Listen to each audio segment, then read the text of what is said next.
And it's wonderful to be here. And I only have 15 minutes, and I want to talk about a couple of things that what we can do as a marketer to support sales, and treat this as a therapy session. If you are supporting sales, you know exactly what I'm talking about. So with that being said, I'm going to get started. I'm going to share my screen, and you guys can tell me if you can see the screen. And 1 second. I'm going to put my presentation slide on the presentation mode and stop talking to yourself, Pam. All right, can you see? Does that look good? Yes. Given I only have 15 minutes, and I want to talk about some of the ways that you can support sales as a marketer. And of course, sales and the marketing, we approach things a little bit differently, and also the salespeople's mentality and the marketings are literally very, very different, right? Sales feel like they are center of the love, and the marketing will spread love. But there are a lot of differences, like between sales and marketing.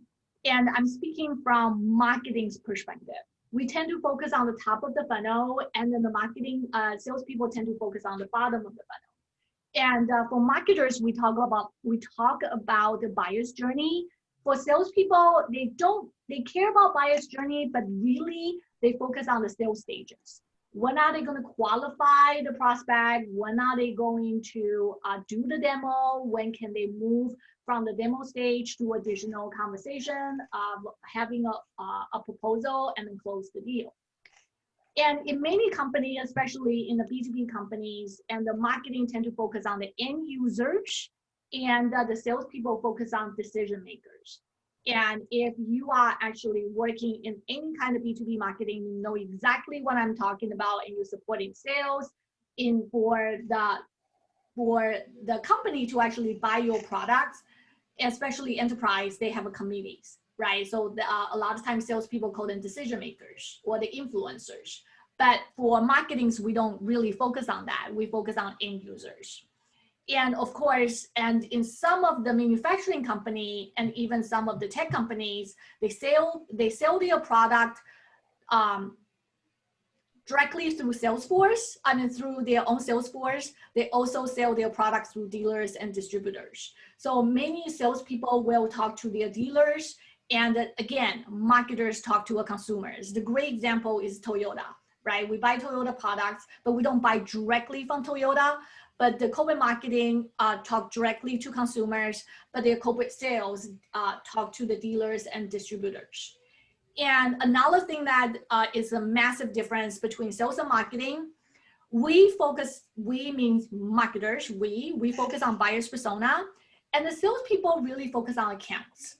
They will say American Express account, they will say HP account, right? They are not necessarily focused on a specific person or even a market segment. So there are massive differences between sales and marketing, but there are similarities between us as well. We all try to facilitate the buyers through the purchase cycles, and we all try to drive the conversions, right? And for the complex B2B sales, all of us try to be educational and be helpful to our customers. And we're all about selling our buyers' problems, and of course, working the company, we focus on growth. The 3 ideas I want to talk about in terms of how to better support sales. Number 1 is keep your friends close and your sales team closer, right? How am I going to do that? Well, let's think about this very quickly. For marketing, we always have a persona.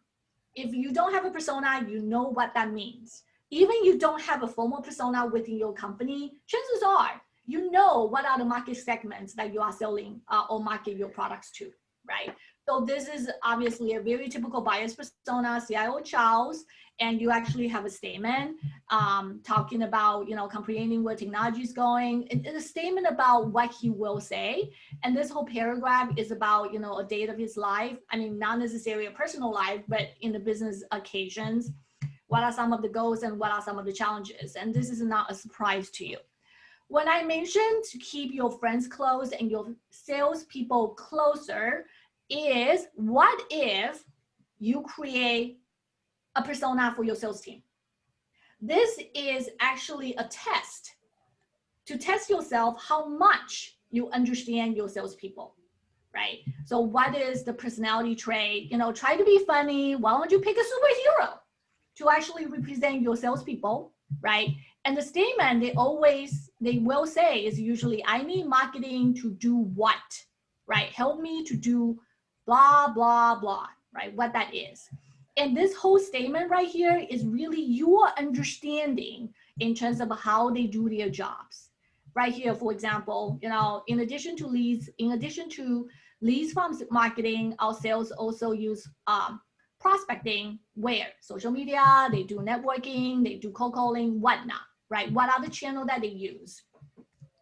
Right here, they claim the best way to connect with their prospects are Tuesday and Wednesday.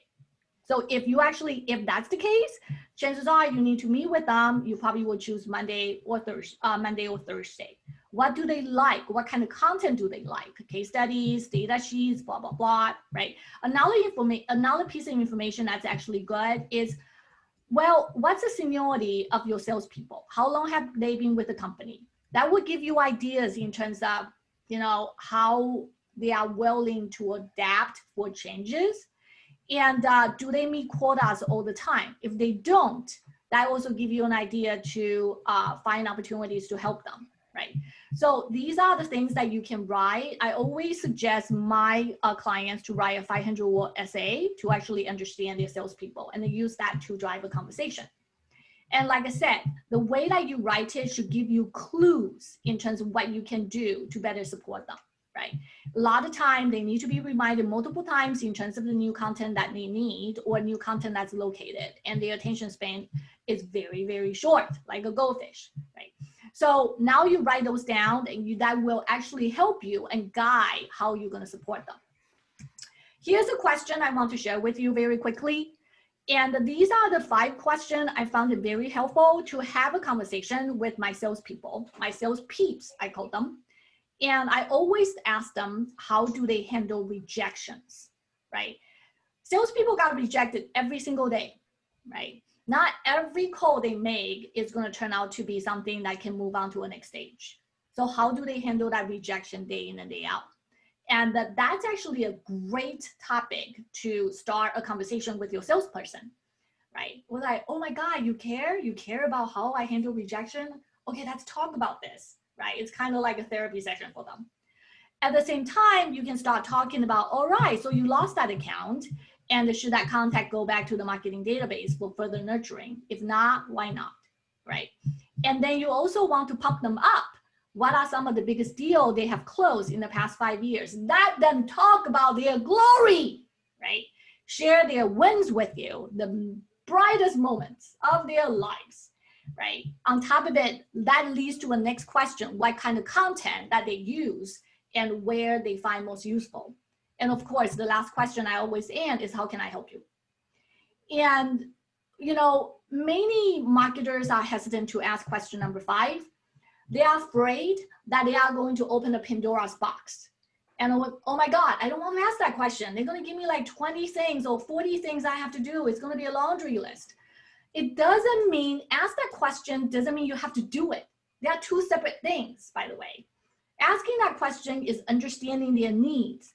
And then you have to go back to your job and determine what kind of budget you have, what kind of resources you have, and then you can then determine what you can do to help them. You can always prioritize.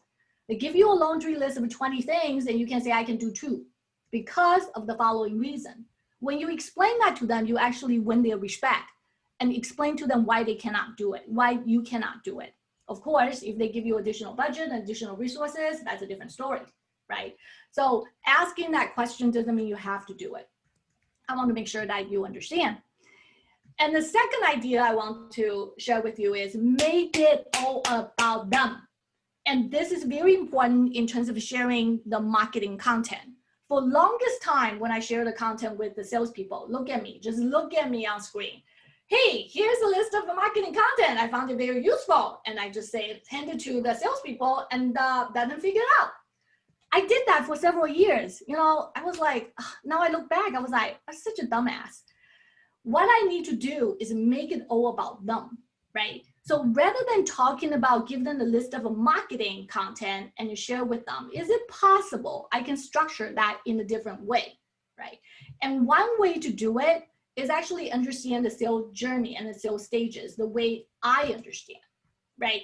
Many companies have a sales methodology and sales process, but in a lot of B2B marketing sales, it's always, I mean, I'm not saying always, but very similar, right? They contact somebody, they qualify somebody, they do a demo or they do an education, they send out a proposal, they close it. So some of the company I deal with or I have doing a work with, they have this like very detailed 20 stages. I'm not saying that you have to follow that. Can you summarize that to a much higher level? To do this exercise, it's better to actually have a stages, identify as 6 or 7. Once you identify that, and like I said, everything I do right here is as you understand, I want you to emphasize that. And then you start asking questions, right? For each sales stages, what are the 3 to 5 questions does the salespeople ask? What content pieces they use at each stage? What kind of challenges or rejection that the salespeople encounter, right? What are the 2 or 3 things that they do? You know, what are some of their secrets to actually move the prospect to a next stage? What channel do they use to actually communicate? By asking those questions, you can come up with some sort of answer that will give you clues in terms of what kind of information they need. At the contact stage, they probably need some engagement script. They probably will do some research on the customer profiles. They will need product sheets. They need some email templates to follow up, right? That's assume that they don't have AI-based automated email follow-up system to actually do it for them. So they need some sort of templates. If that's the case, you can look at this based on the information you created, and as a marketer, you can sit back and determine what you can do, right? What are the areas that you can do to provide value? Does that make sense? So that's one way of looking at the sales stages, identify what they do, and then you determine what you can do to help them based on your roles and responsibilities. A lot of time, your job is not email marketing. Okay, fine. But your job may be creating content, right? Can you help on the case studies, right? Your job may not be writing the script, so be it, right? Identify what areas that you can do to help them based on your job, roles, and responsibility. The other one is structure content the way they understand. Just like the ideas I share with you, I didn't do that. I take the list of the content and I pass that to them. That's not going to work. They are not going to use it. They always come back to you and say, you know what, I actually need to talk to this customer, this potential account, and this is the current stage. Can you share with me in terms of what content I need? You know, they always ask that questions. But is it possible you can structure the content the way to understand? And here, rather than giving a list of the content based on the customer journey or based on the customer buying experience, can we structure it differently? And to put the content recommendation by the sales stages, because this is what they are familiar with. Does that make sense? So they prospect, they qualify. Okay, here are some of the content that they can actually do. And again, this is a template I use at my workshop, right? What is your company's product solution overview? What is the product's data sheet? What's the top 10 reason to use specific product, right? You can actually create those content. Some of them doesn't have to be very long. Some of them can be just 1 pager. Or 1 sheet that the salespeople can use, right? So this is, I work with my clients and we determine what the sales stages are and we created the content, map the content at the sales stages in a way that salespeople can use. And some of you may ask me and say, hey, you know what, my company is complicated. We have thousands of products and we also serve multiple different verticals. Yes, you can create this by verticals. You can do this by products, but focus on hero products, right? What are the key products that your salespeople are selling? Chances are probably the most expensive premium products, right? That will bring the most revenue.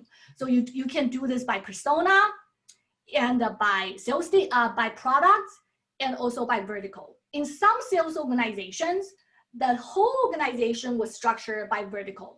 But in some, they are by different regions. So you need to think through how your sales organization is structured, and then you can change this accordingly. If you are creating additional content, which is the future content, you can even say, hey, guess what? We have some future content is coming up, everyone, right? You can map your future content to a different stages. I understand. Oh my God, Pam, this is a lot of work. I know. I didn't say it's easy. It does take a little bit of time and work to actually translate that information into the way that salespeople can understand. It is work. And so far, I hate saying this, that's why I've been drinking a lot. I haven't found any shortcut. If you guys know any, share that with me. All right, my time is almost up. There are some bonus I want to share with you. So you have to understand, you know a lot, all of you are. You are seasoned, you are experienced, right? And you know marketing well. Well, try to think what else can you bring to the table, right? Some of you probably knows products inside and out. Well, maybe you can do a product training to them at the sales onboarding or continuous sales education. And some of you probably have to do the messaging and talking point. And if that's the case, you can share that information with them. Many, many times my salespeople will come to me and say, what can I say? What can I say about this product? What are some key things I need to dial up, right? And the messaging and talking point does help them tremendously. Any kind of new content that you are updating, will go to the sales huddle meeting and share that with them, but put in the context how they can use it. And some of you are very, very good at social media, right? And you know what's the do's and don'ts on LinkedIn, we'll share with them.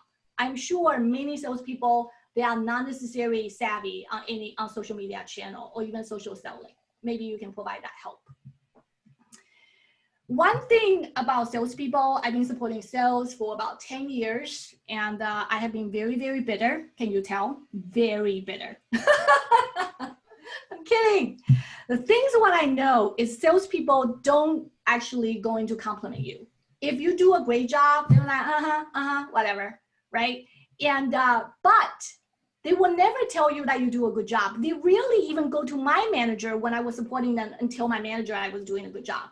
But there's a sign that I know they value me, is they always come back to me and ask for my help. So when you support sales team, don't look for recognition. You're not gonna get it, but look for their respect, all right? And at the same time, you have to tell yourself you are awesome, you are.